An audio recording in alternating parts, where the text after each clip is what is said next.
बिस्मिल्लाहिर्रहमानिर्रहीम। आज तक के मुअज़्ज़ज़ नाज़रीन अस्सलाम वालेकुम। हम किस नंबर 148 मुलाहिज़ा फरमाएं। शानी ने पलट कर देखा। सफ़ेद गुलाब का एक फूल अभी तक ओढ़नी के साथ अटका हुआ था। इसने मुस्कुराकर फूल को ओढ़नी से जुदा किया। ये आशिक नहीं, महबूब है। इस पर बुलबुल मंडलाती है, शानी ने कहा। लेकिन कुछ महबूब ऐसे होते हैं शानी, जिन पर महबूब भी आशिक हो जाते हैं। आपको बहुत बातें करना आ गई हैं, आप ही ने तो सिखाई हैं, रुस्तम ने कहा। शानी लाजवाब सी हो गई। सुबह रुस्तम ने अपनी बीबी को अपने पहलू में सोते देखा। कुछ खूबसूरत चेहरे नींद की हालत में इतने खूबसूरत नहीं लगते, लेकिन वो नींद की हालत में भी वैसी ही दिलकश थी। पेशानी रोशन, होंठों के दरमियान एक मुहीन सी दर्द, जिसमें से सफ़ेद बुराक, दांतों की जरा सी झलक दिखाई देती थी। वो सीधी लेटी थी, बायां हाथ पेट पर था। उसकी कमीज कुछ दब गई और नशीबो फराज कुछ और नुमाया हो गए। उसकी सांस की आमदोरफ्त इस मंजिल को कुछ और भी हसीन बना रही थी। किसी रानी महारानी का सा वकार था उसकी नींद में भी। इससे पहले रुस्तम बीबी के चेहरे की तरफ देखते हुए बेहद झिझक महसूस करता था, और जिस्म पर निगाह डालना तो बहुत दूर की बात थी। लेकिन अब वो उसकी बीवी थी, वो देख सकता था, छू सकता था। उसने शहादत से बालों की लीट को बीबी के चेहरे से हटाया और गहरी सांस ली। वो बीबी को गमगीन नहीं देख सकता था। वो तो दुनिया जहान की खुशियां अपनी बीबी के कदमों में ढेर करने का मुतमन्ना था। रात को ग्रीस की बातें सुनकर और बीबी की कैफियत को महसूस करके वो अंदर से दुखी हो गया था। वो जानता था बीबी बेपनाह कुव्वत बर्दाश्त की मालिक है। वो बेपनाह दुख, जिस्मानी तकलीफ के आलम में भी अपने चेहरे पर मुस्कुराहट सजाए रखने की सलाहियत रखती है। लेकिन कुछ दुख ऐसे होते हैं जिनकी शुआएं फौलादी दीवारों के पार से भी महसूस की जा सकती हैं। रुस्तम बाइसगी पलंग से उठ गया। जख्मी टांग में सुबह के वक्त हल्का हल्का दर्द शुरू हो जाता था, लेकिन बड़े बड़े दर्द झील चुकने के बाद इस दर्द की कोई खास अहमियत नहीं थी। वो लाठी ठीक था खिड़की में आ गया। इसने पट खोले। दिन का रूह पहली उजाला धीरे धीरे नशेबो फराज को नुमायां कर रहा था। झरने की आवाज़ मौसीकी से मुशाबा थी। अजमल खान एक पत्थर पर बैठा अपनी गन की सफाई में मसरूफ था। अपने असले से उसे बेपनाह मोहब्बत थी। वो जब गन साफ करता यूं लगता कि अपनी महबूबा के गैसों सवार रहा हो। रुस्तम कमरे से निकल आया। बेजी बरामदे में जाए नमाज पर तस्बीह लिए बैठी थी। चाचा इब्राहिम जानवरों को चारा डलवाने के लिए आते की तरफ जा चुका था। अजमल खान और नासिर बालाई मंजिल की बजाय घर के साथ वाले पोर्शन में मुंतकिल हो चुके थे। उनके नीचे आ जाने की वजह एक ये भी थी कि रुस्तम को बालाई मंजिल पर जाते वक्त दिक्कत महसूस होती थी। रुस्तम साथ वाले पोर्शन में दाखिल हुआ तो नासिर गैर मुतवक्के तौर पर जाग रहा था। क्या बात है नासिर, आज आधी रात को ही जाग गए हो? रुस्तम ने उससे मजाक किया। पता नहीं क्यों मैं आज आपके लिए परेशान हूं, नासिर ने संजीदगी से कहा। कैसी परेशानी? आपकी टांग की। भाई जो चीज नहीं रही उसकी परेशानी कैसी? जो होना था वो तो हो चुका। अब मुझे एक लंगड़े दोस्त की हैसियत से कबूल कर लो। कैसे कर लूं भाई? जब आपको देखता हूं तो दिल पर कुल्हाड़ा सा चलता है। तो फिर क्या करना चाहिए? जाकर रियाज हिटलर का गिरेबान पकड़ना चाहते हो? वक्त आने पर तो वो भी करेंगे भाई, लेकिन फिलहाल मैं कुछ और सोच रहा हूं। मेरा दिल चाहता है कि लाठी और बैसाखी आपके हाथ से छूट जाए। लकड़ी की टांग लगवाना चाहते हो? मेरे ख्याल में तो ऐसा बोझ उठाने से बैसाखी और लाठी बेहतर है। बवक्ते ज़रूरत ये चीज़ें हथियार के तौर पर भी काम आ सकती हैं। नहीं रुस्तम भाई, मैं संजीदगी से किसी और हल के बारे में सोच रहा हूँ। कैसा हल? कोई भी हल, नासिर ने मुबहम अंदाज में कहा। अच्छा तुम सोचते रहना, लेकिन फिलहाल मैं तुमसे एक और मसले पर सलाह लेने के लिए आया हूँ। नासिर पूरी तरह मुतवज्जो हो गया। रुस्तम ने धीमे लहजे में कहना शुरू किया। नासिर, मैंने तुमसे पहले भी जिक्र किया था, शानी बीबी के दिल में दुख पल रहा है। ये उस बच्चे का दुख है जिसे वो अपनी सगी औलाद की तरह चाहती हैं। वो बच्चा जिन हालात से गुजर रहा है उसकी एक छोटी सी झलक मैंने चंद हफ्ते पहले अखबार में देखी है। मैंने तुमसे चौधरी बशीर का जिक्र किया था। बेशक वो बच्चे का सगा बाप है, लेकिन अगर मेरे दिल की बात पूछो तो मैं समझता हूँ कि बशीर के लिए उस बच्चे की हैसियत एक यरगमाली से ज्यादा नहीं है। उस बच्चे के जोर पर शानी बीबी को अपने साथ बांधे रखना चाहता है। आपने ये भी तो बताया था कि बच्चा बीमार है। हाँ, उसे गाए बगाए तेज बुखार होता है और वो इज़ियान बोलने लगता है। मुझे यकीन है कि शानी बीबी से जुदा होने के बाद उसकी तकलीफ बढ़ी होगी, कम नहीं हुई होगी। उस बीमारी के हवाले से भी ज़रूरी है कि वो बच्चा जल्द अज जल्द चौधरी बशीर की गिरफ्त से निकल जाए और पहुंच जाए। मुझे पूरा यकीन है नासिर, अगर ऐसा हो जाए तो वो बच्चा और शानी बीबी दोनों बहुत खुश रहेंगे। नासिर ने बड़े खुलूस से रुस्तम की आंखों में देखा और जज्बाती अंदाज में बोला, भाई आप अब भी सरदार हैं, आप सिर्फ इशारा करें, हम आपके हुक्म पर जान हथेली पर रख लेंगे। क्या आप ये चाहते हैं कि वो बच्चा चौधरी बशीर के पास से यहाँ पहुंच जाए? हाँ नासिर, मैं यही चाहता हूँ, लेकिन उस तरह नहीं जिस तरह तुम कह रहे हो। उसके लिए हमें कोई ख़ास मनसूबाबंदी करना होगी। आप बताएं भाई। सबसे पहले तो हमें ये मालूम करना होगा कि बच्चा फिल वक्त कहाँ और किस साल में है, उसकी हिफाजत वगैरह का क्या इंतज़ाम किया गया है। उसके बाद ही कुछ सोचा जा सकता है। मेरे ख्याल में इन मालूमात के लिए पहलवान हमारी मदद कर सकता है। लेकिन भाई, ये अगर निज़ाम से रब्ता किया जाए तो फिर? निज़ाम ऐसे कामों में माहिर है और नाजुक तरीन मौके पर हमारी मदद कर चुका है। लेकिन तुम्हें बताया था ना कि वो बुरी तरह टूट फूट चुका है। रियाज हिटलर ने वायरलेस पर कब्जा जमाने के बाद हमें अपने मतलब की खबरें पहुंचाने के लिए निज़ाम के साथ जो कुछ किया वो सबको पता है। निज़ाम की जवान बेटी कई हफ्ते गुजरांवाला पुलिस के पास रही है। लेडी पुलिस ने उसके साथ जो सलूक किया वो बदतरीन था। मार मार कर उसकी हंसली की हड्डी तोड़ दी और बाल भी काट कर रख दिए गए थे। लेकिन बाद में लड़की को छोड़ दिया गया था। नासिर ने कहा। कुछ भी है नासिर, मेरे ख्याल में निज़ाम अब खुद में इतना हौसला नहीं पाएगा कि फिर से हमारे लिए काम कर सके। तो फिर ठीक है, पहलवान से बात कर लेते हैं। लेकिन उससे पहले मैं अजमल खान से बात करना चाहता हूँ। वो पहलवान को हमसे ज़्यादा जानता है। इसी दौरान में फायर की आवाज़ आई। ये फायर गालिबन अजमल खान ने किया था। चंद सेकंड बाद एक बड़े साइज की कूंज परछाई की तरह ऊपर से नीचे आई और दब से सेहन में गिरी। इसी दौरान में अजमल खान तेजी से दरवाज़ा खोलकर अंदर आ गया। कूंज नीचे गिरते गिरते दम तोड़ चुकी थी। अजमल खान उसे पकड़कर फखरिया अंदाज में रुस्तम और नासिर की तरफ देखा। हमारा निशाना मुलायजा फरमाया आपने? उसने अपना ताज़ा शिकार दिखाते हुए कहा। अजमल का निशाना वाकई ही काबिले दाद था। गोली परिंदे की लंबी गर्दन में सर के बिल्कुल करीब लगी थी और ये उड़ते परिंदे का निशाना था। इस इलाके में आमतौर पर कूंज तो नजर नहीं आती और दिन के वक्त तो इसका इम्कान और भी कम था, मगर अजमल खान की खुशकिस्मती इस परिंदे को इधर खींच लाई थी। हम इसके कबाब अपने हाथ से बनाकर आपको खिलाएगा, अजमल ने संजीदगी से कहा। चलो कबाब भी बन जाएंगे, लेकिन फिलहाल तुमसे एक जरूरी बात करनी है, रुस्तम ने कहा। बस एक सेकंड जनाब, अजमल ने कहा और कूंज बेजी के सुपुर्द करके वापस आ गया। रुस्तम और नासिर ने अजमल से भुनने के बारे में बात की और इस हवाले से पहलवान का जिक्र भी किया।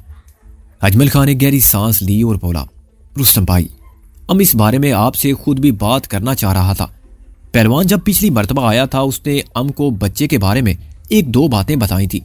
उस वक्त आपका शादी बिल्कुल ताज़ा हुआ था। हमने आपको बताना मुनासिब नहीं समझा। क्या बताया था? रुस्तम ने पूछा।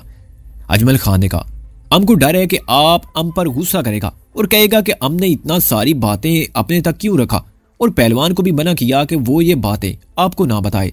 लेकिन हमारा मकसद इसके सिवा और कुछ ना था कि हम आपको शादी के मौके पर फिक्रमंद नहीं करना चाहता था। चलो जो हुआ वो तो हुआ, लेकिन अब तो कुछ बताओ, अजमल खान ने कहा। हमको ज्यादा पता नहीं उधर लाहौर में हालात क्या था। हमको पहलवान की जबानी ज्यादा बातों का पता चला है। उधर लाहौर में चौधरी बशीर चानी बीबी पर बुरी नजर डालता था। वो बीबी को ब्लैकमेल करने के लिए मुन्ने नाम के बच्चे का इस्तेमाल कर रहा था। वहां मुल्तान में उसने एक गरीब लड़की को अपना दुल्हन बनाया चौधरी बशीर से कोकी का जान छुड़ाने के लिए, और कोकी का शादी एक लड़के राजू से कराने के लिए शानी बीबी ने बड़ा कोशिश किया। चौधरी बशीर का साथ शानी बीबी का मामला तय हुआ था। चौधरी बशीर ने कहा कि वो लड़की कोकी को आजाद कर देगा, लेकिन शानी बीबी को उसके साथ शादी करना पड़ेगा। क्या वाकई ऐसा कोई बात हुआ था रुस्तम भाई? तुम अपनी बात मुकम्मल कर लो फिर बताऊंगा, रुस्तम ने कहा। पहलवान ने जो कुछ बताया जी, उसके मुताबिक आजकल चौधरी बशीर बहुत ज्यादा बिफरा हुआ है। उसका ख्याल है चानी बीबी को रियाज हिटलर जबरदस्ती अपने साथ बड़े डेरे पर लेकर नहीं गया था। वो अपनी मर्जी से आपके पीछे वहां पहुंचा था और अब भी बीबी जानबूझकर कहीं छुपा हुआ है। उसका ख्याल है कि बीबी ने अपना मुआहदा तोड़ दिया है, इसलिए वो भी किसी वादे का पाबंद नहीं है। तो क्या इरादा है उसका? इससे पहले तो कोकी को वापस हासिल करने की कोशिश की, लेकिन कोकी तो अब राजू नाम के लड़के का दुल्हन बन चुका है और राजू और ताऊ शाम वगैरह का फैमिली का हिस्सा बन चुका है, जो फैमिली बहुत मजबूत है। वो कोकी तक तो नहीं पहुंच सका। उसका बाद उसने कोकी का बड़ा बहन सुंबल पर चढ़ाई कर दिया, उसको मुल्तान से उठवाने का कोशिश किया। इस कोशिश में कोकी और सुंबल का बाप करियाना फरोश सैफ भी जख्मी हुआ। इत्तफाक से पुलिस मौके पर पहुंच गया और चौधरी बशीर का ये कोशिश नाकाम हो गया। उसके बाद से सुंबल और उसका सारा फैमिली कहीं रोपोश हो गया है। चौधरी बशीर बहुत तैश में है। सुना है कि वो दिन रात शराब पीता है। उसको फोटोग्राफी का शौक है। फोटोग्राफी के बहाने उसने तुर्की से एक मॉडल मंगवाई थी। अब उसकी तस्वीरें खींचने की बजाय उसके कपड़े खींच रहा है। उसका एक और महबूब शुमाइला भी उसके साथ ही रहता है। दिन रात अयाशी में पड़ा हुआ है। साथ साथ सुंबल की तलाश का काम भी जारी है। उसकी अय्याशी का अंदाजा इस बात से लगाया जा सकता है कि लाहौर में उसका बच्चा पूरी रात घर से गायब रहा, लेकिन उसको पता भी नहीं चला। छोटा सा बच्चा पूरे 24 घंटे गलियों में मारा मारा फिरता रहा। बाद में वापस मिला, लेकिन बाप की मार पीट से बीमार हो गया और कई दिन लाहौर के शेख जैद अस्पताल में दाखिल रहा। अजमल खान की गुफ्तगू 10-15 मिनट जारी रही। उससे सारी सूरत हाल का एक नक्शा सा रुस्तम के जहन में खिंच गया। आखिर में अजमल खान ने कहा, हमने 1-2 रोज में आपको ये सारा बातें बता देना था, लेकिन आपने पहले ही जिक्र कर दिया। दरअसल पहलवान कल जो पुराने अखबार लाया है, उसमें से एक अखबार में मुन्ने के गुम होने और मिलने की खबर मौजूद थी। रुस्तम ने कहा। अजमल तफहीमी अंदाज में सारी लाने लगा। नासिर ने सिगरेट सुलगाते हुए कहा, अजमल, हम उस बच्चे को यहाँ रोकेट में लाना चाहते हैं, तुम्हारा क्या ख्याल है? इस सिलसिले में पहलवान कहाँ तक हमारी मदद कर सकता है? अजमल खान कुछ देर खामोश रहा, फिर ठहरे हुए लहजे में बोला, हम आपसे एक दरख्वास्त करना चाहता है। खुद हमको उम्मीद है कि हमारा यह दरख्वास्त कबूल फरमाएगा। कैसी दरख्वास्त? रुस्तम ने पूछा। आप उस बच्चे को लाहौर से यहाँ लाने का काम हमारे सुपुर्द कर दे। हम आपको यकीन दिलाता है कि हमसे अच्छा ये काम कोई और नहीं कर सकेगा, लेकिन हम सब की तस्वीरें तो लाहौर के सारे थानों में लगी होंगी। आप इसका फिक्र ना करें, हम इस बारे में सारा मंसूबा बंदी करेगा। बच्चे को वहां से ऐसे निकाल लाएगा जैसे मक्खन से बाल निकालता है। इंशाअल्लाह खराज तक नहीं आएगा बेटा जी को। सबसे अहम बात भी यही है, बच्चे को कोई नुकसान नहीं पहुंचना चाहिए। बस जी, फिर आपका ये काम पहलवान के सुपुर्द ना करें, ये हमारा अपना काम है, हम इसको खुद करेगा। अजमल खान ने बेहद एतमाद से कहा। यह बात तो रुस्तम की समझ में आ रही थी। इस काम के लिए अजमल खान पहलवान से कहीं बेहतर था। बड्डी डेरी की लड़ाई में रुस्तम ने अजमल खान की कुछ छुपी हुई सलाहियतें देखी थी। उनमें सबसे अहम बात यह थी कि वो खतरनाक तरीन सूरत हाल में भी पुरसकून रहता था। बल्कि अगर ये कहा जाए तो गलत ना होगा कि वो खतरे को इंजॉय करता था। लड़ाई भिड़ाई में भी वो किसी से पीछे नहीं था और ऐसे मौकों पर उसका जहन ज्यादा तेजी से काम करने लगता था। लेकिन मसला फिर वही था, नासिर और रुस्तम वगैरह की तरह वो भी पुलिस को इंतहाई मतलूब था। रुस्तम, नासिर और अजमल खान में इस मौजू पर तादेर बात हुई। अजमल खान का कहना था कि जब वो सरहद पुलिस में था उसकी दाढ़ी साफ थी और मूंछें थी। अब मूंछें साफ हो चुकी थी और छोटी छोटी दाढ़ी रखी जा सकती है। सर के बालों को साफ करा के वो अपना हुलिया काफी हद तक बदल सकता है। उसने बताया, लाहौर में हमारा एक रिश्तेदार भाई खनाब गुल रेडी पर बुने हुए चने और मूंगफली बेचने का काम करता है। हम सीधा उसके पास जाएगा, वो हमारे लिए सब इंतजाम कर देगा। हम रेडी लेकर शहर के खारूस हिस्से में पहुंच सकता है जहां जाना चाहे। जनाब गुल लाहौर के चप्पे चप्पे से वाकिफ है। नासिर ने कहा, अजमल खान, एक बात साफ तौर पर समझ में आती है, मुन्ने के एक मरतबा गुम हो जाने के बाद चौधरी बशीर उसकी तरफ से बहुत होशियार होगा। वो जानता है कि सिर्फ यही बच्चा है जिसकी वजह से शानी बीबी दोबारा उसकी तरफ आ सकती है। उसे किसी कीमत पर खोना नहीं चाहेगा। इसका मतलब है कि उसे लाहौर से निकालने के लिए खासुल खास कोशिश करना पड़ेगी। बच्चा स्कूल जाता है या नहीं? अजमल खान ने पूछा। मेरा ख्याल है कि अब वो जाना शुरू हो गया है। तो बस फिर आप बेफिक्र रहें, इंशाअल्लाह 8-10 दिन में वो यहाँ लाहौर में हमारे दरमियान हमारा बहन के पास होगा। अजमल खान के लहजे में गैर मुतज़लज़ल यकीन था। चलो इस बारे में मज़ीद सोचते हैं, लेकिन तुम अभी शानी बीबी या किसी और से इस बारे में कुछ नहीं कहोगे। हमने अब तक नहीं बताया तो अब कैसे बताएगा? हालांकि हमारे लिए खुद को रोकना बहुत मुश्किल हो रहा था। रुस्तम वापस पहुंचा तो शानी अपने बहुत से काम निपटा चुकी थी। उसने अपने हाथ ही से मक्खन निकाला था, खुद ही बर्तन साफ किए थे। अब वो उजले उजले चेहरे के साथ हलवा और देसी घी के पराठे तैयार करने में मसरूफ थे। साथ साथ वो बेजी से बातें भी कर रही थी ताकि उन्हें बोरियत का एहसास ना हो। रुस्तम को देखकर बेजी मुस्कुराई। किस मुंह से तेरा शुक्रिया अदा करूं पुत्र, तूने मुझे ऐसी बहू ला कर दी है जो चिराग लेकर ढूंढने से भी नहीं मिलेगी। वो अंग्रेजनी देखो, अभी तक घोड़े बेचकर सो रही है। उसको बिस्तर पर जाकर चाय भी खुद ही पिलाएगी, फिर उसके बच्चे का मुंह हाथ धुलाएगी, फिर उसे नाश्ता कराएगी। मुझे तो देख देख कर तरस आने लगा है। आपके बेटा जी हैं बहुत सख्त, इनके डर से सब कुछ करती हूँ। वो मुस्कुराई। मुझे पता है ये जितना सख्त है, ये तो खुद भी कुड़ता रहता है तेरी इस भाग दौड़ पर। आप इनकी हिमायत नहीं करेंगी तो और कौन करेगा? देखें कल शाम इन्होंने कितनी मुशक्कत कराई है मुझसे, पूरा 20 किलो दूध दुआया है मुझसे। दी रानी सच कह रही रुस्तम पुत्र, मैं इनकी बात को कैसे रद्द कर सकता हूँ? रुस्तम ने कहा। बेजी ने जरा घूमकर रुस्तम को देखा और बोली, देख पुत्र, खबरदार जो मेरी धी को किसी तरह तंग किया और तू इसे सख्त हाथ ना लगाया कर। वो आखिरी अल्फाज इतनी रवानगी और सादगी से कह गई कि उन्हें खुद भी पता नहीं चला कि उन्होंने क्या कहा है। वो आम से अंदाज में फिर तस्बीह फेरने लगी। शानी का चेहरा शर्म से सुर्ख हो गया। रुस्तम भी खिसियाना होकर दाएं बाएं देखने लगा। इसी दौरान में चाचा इब्राहिम खान से वो अंदर आ गए। वो अपना हुक्का ताज़ा करके लाए थे। अब चिलम में आग भरना चाह रहे थे। शानी को रोटियां उतारते देखकर वो वापस पलटे। कहाँ जा रहे हो चाचा? शानी ने पुकारा। कुछ नहीं, तुम काम कर लो, फिर मैं चिलम भर लूंगा। आपकी चिलम के लिए मैंने आग अंगीठी में जला दी थी, वो बिल्कुल तैयार है, आप भर ले। तेरा ध्यान तो हर तरफ रहता है। चाचा इब्राहिम जरा हैरान होकर बोले। अब तू इतने छोटे छोटे काम भी तो हमें करने नहीं देती। अगर तू यहाँ से चली गई तो हम बुढ़ी बुढ़े का क्या होगा? हम तो नाकारा होकर रह जाएंगे। ये तो बाद की बातें हैं चाचा जी, लेकिन एक बात मैं आपको बता दूं, मैं ज्यादा दिन आपकी चिलम नहीं भरूंगी। क्या मतलब? ये कोई अच्छा काम नहीं है। आपका बेटा तो खुद डॉक्टर है, आप फिर भी हुक्का पीते हैं। वो तो कह कह कर हार चुका है धी रानी, ये नहीं मानते। बेजी बोली। मैं देखती हूँ कैसे नहीं मानते। वो बड़े एतमाद से बोली। खान भाई की निस्वार छुड़वा दिया है, आपका गुड़ छुड़वा दिया है, इनका हुक्का भी छुड़वा दूंगी।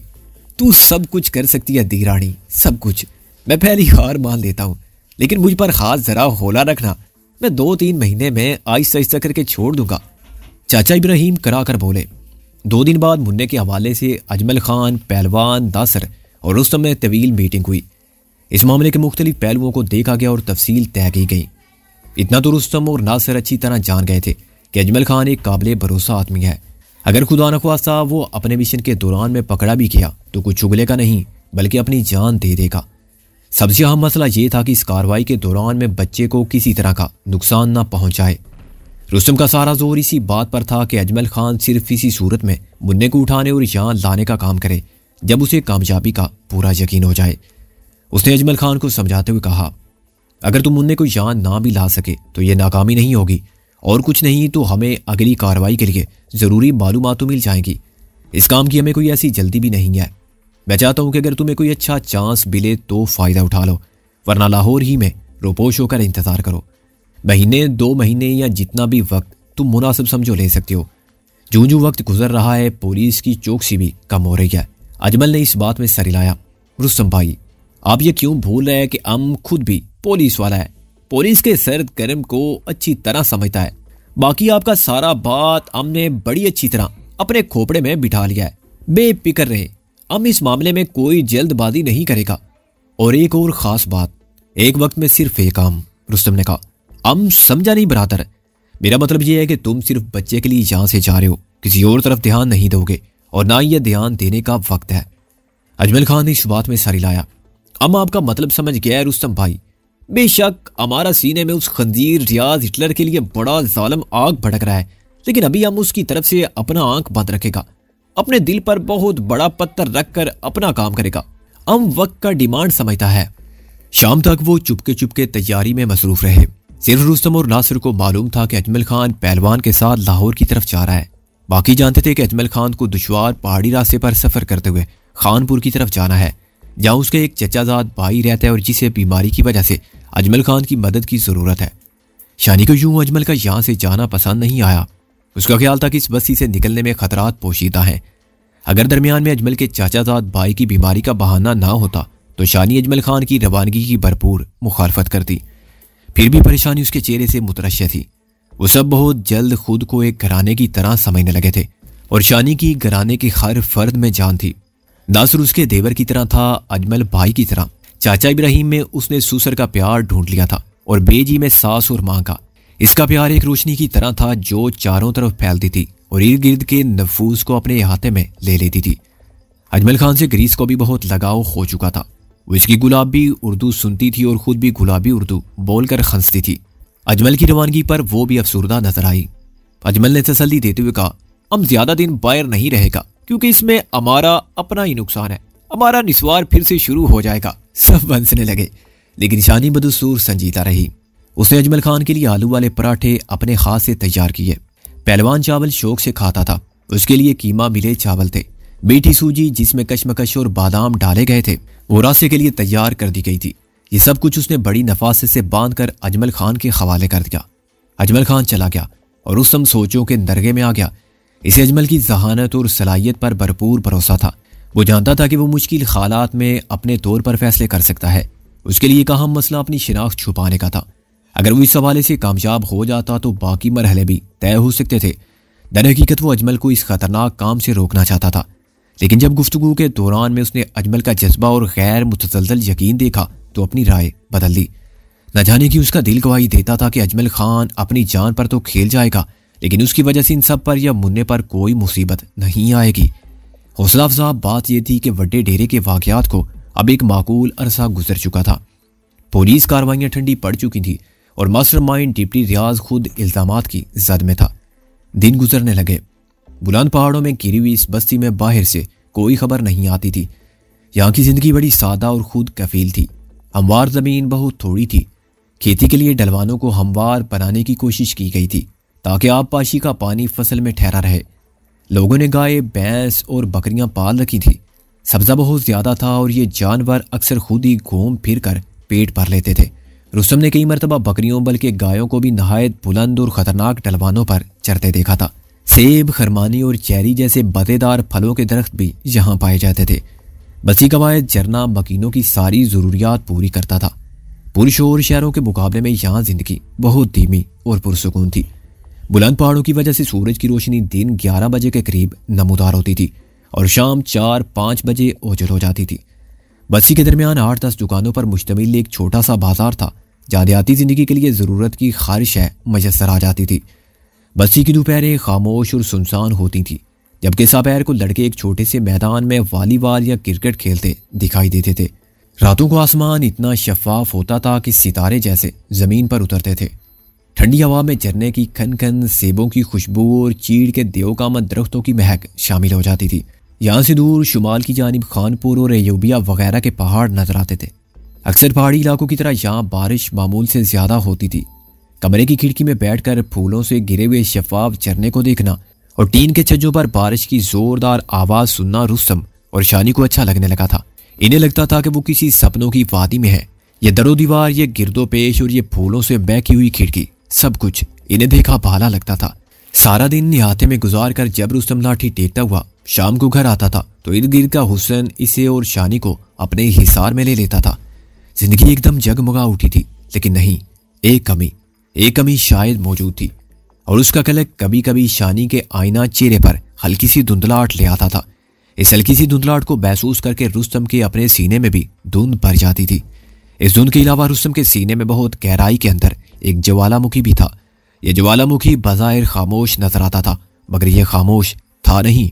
ये अंदर ही अंदर खोल रहा था, उबल रहा था और अपना हुजम बढ़ा रहा था। रुस्तम उस तरफ ध्यान नहीं देता था और देना भी नहीं चाहता था, लेकिन ध्यान ना देने से हकीकतें बातिल तो नहीं हो जाती। आग, खून, कर्मनाक चीखें और धमाके, ये सब कुछ कभी कभी एक छप्पाके की तरह अपनी झलक दिखाते थे और ओझल हो जाते थे। वक्त आगे को सिरक रहा था। अजमल खान को यहाँ से गए तकरीबन 3 हफ्ते हो गए थे। वो एक खुमार आलूद रात की सुबह थी। रुस्तम जागने के बाद देर तक बिस्तर पर दराज रहा। रात बारिश होती रही थी और मोहब्बत की बारिश भी। अब खिड़की से बाहर आसमान बिल्कुल शफाफ नजर आ रहा था। ये पहाड़ियों की बारिशें ऐसी ही होती हैं, टूट कर बरसती हैं और जब बादल छटते हैं तो लगता है कि कुछ हुआ ही नहीं। हर शय पहले की तरह चमकीली और रोशन नजर आती है।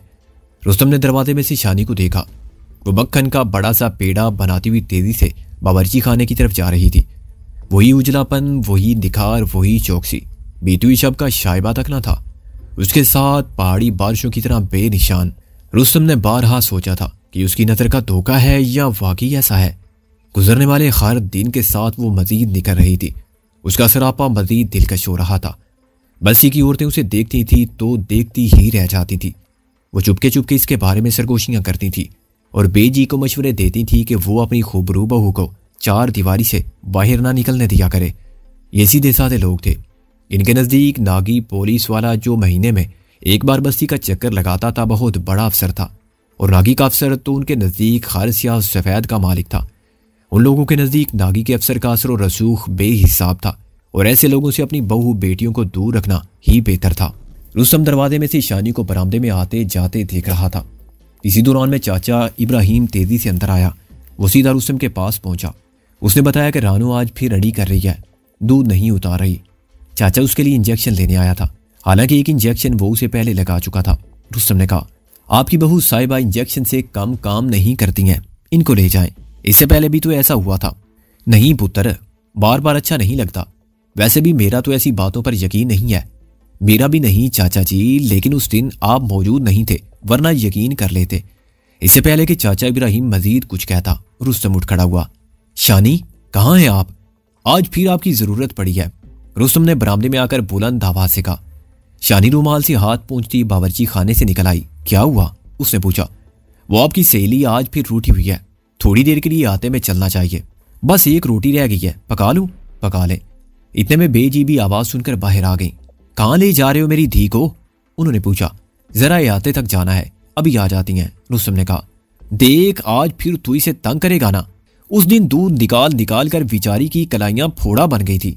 नहीं बेजी, कुछ नहीं होगा मुझे तो अच्छा लगता है, शानी बावर्ची खाने से बोली।